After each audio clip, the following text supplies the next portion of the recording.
Hello అందరికి, మీలో ఎంత మందికి పొంగల్ అంటే ఇష్టం? నాకైతే చాలా ఇష్టం. ఎప్పుడు రైస్ తోనే చేస్తూ ఉంటాం కదా, దానికంటే కొంచెం హెల్తీగా ఈ కీన్వా పొంగల్ ట్రై చేయండి. చాలా టేస్టీగా ఉంటుంది అండ్ చాలా హెల్తీ కూడా. ఇక లేట్ చేయకుండా ఎలా చేసేయాలో చూసేద్దాం రండి. ఫస్ట్ ఒక బౌల్ తీసుకొని ఇందులోకి 1/3 కప్ ఆఫ్ కీన్వాని అయితే యాడ్ చేసుకోండి. నెక్స్ట్ ఇందులోకి 1/4 కప్ పెసలు అయితే తీసుకొని అది యాడ్ చేసేసుకోండి.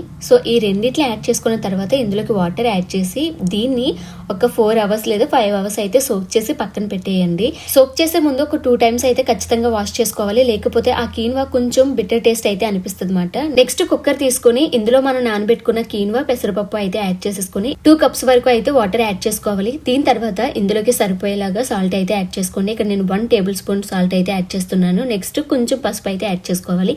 ఇప్పుడు ఇదంతా బాగా కలిసేలాగా కలిపేసుకుని కుక్కర్ అయితే పెట్టేసుకోవాలి. మీరు యూజ్ చేసే కుక్కర్ బట్టి 3 to 5 విజిల్స్ వచ్చేంత వరకు అయితే ఖచ్చితంగా మీడియం ఫ్లేమ్ లో ఉంచి ఉడికించుకోవాలన్నమాట. ఇలా సాఫ్ట్ గా అయితే ఉండాలి. ఎక్కువ వాటర్ యాడ్ చేయడం వల్ల మనకి ఇలా మంచిగా సాఫ్ట్ గా అయితే ఉడికిపోతుంది. ఇప్పుడు దీన్ని పక్కన పెట్టేసుకోండి.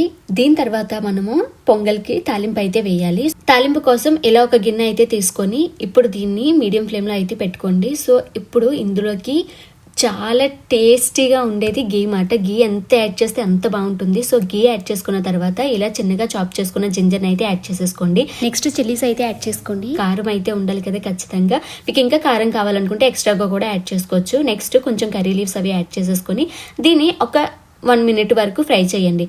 ఇలా ఫ్రై అయిన తర్వాత ఇప్పుడు ఇందులోకి మిరియాలు అలానే జీలకర్ర కూడా వేసుకొని నెక్స్ట్ క్యాష్యూస్ కూడా యాడ్ చేసుకోండి. క్యాష్యూస్ యాడ్ చేసుకుంటే ఇంకా ఎక్స్ట్రా టేస్ట్ మాట చాలా బాగుంటుంది. ఇలా తాలింపు అంతా వేగిన తర్వాత ఇందులోకి కొంచెం ఇంగువ అయితే యాడ్ చేసుకోండి. ఆ క్లిప్ మిస్ అయిపోయింది, సో నేను అందుకే వీడియోలో అయితే చూపించట్లేదు. నెక్స్ట్ మనం ఆల్రెడీ ఉడకబెట్టి పక్కన పెట్టుకున్న కీన్వా అలానే పెసరపప్పు మిశ్రమాన్ని తెచ్చి ఇందులోకి యాడ్ చేసేసుకోవాలన్నమాట. సో యాడ్ చేసుకున్న తర్వాత మొత్తం అంతా బాగా కలిసేలాగా కలుపుకోవాలి. అప్పుడు టేస్ట్ వస్తుంది చూడండి, చాలా బాగుంటుంది మాట.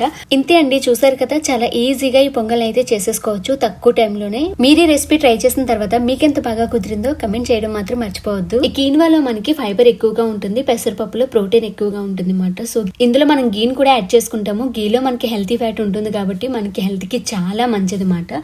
సో హెల్తీగా ఉండాలి కానీ టేస్ట్ ఎక్కడ కాంప్రమైజ్ అవ్వకూడదు అనిపించినప్పుడు ఈ రెసిపీని అయితే ట్రై చేసేయండి. మీ అందరికీ వీడియో నచ్చిందని అయితే అనుకుంటున్నాను. మీకు కనుక వీడియో నచ్చితే ఖచ్చితంగా లైక్ చేసి సపోర్ట్ చేయండి. నెక్స్ట్ వీడియోలో మళ్ళీ కలుద్దాం. బాయ్.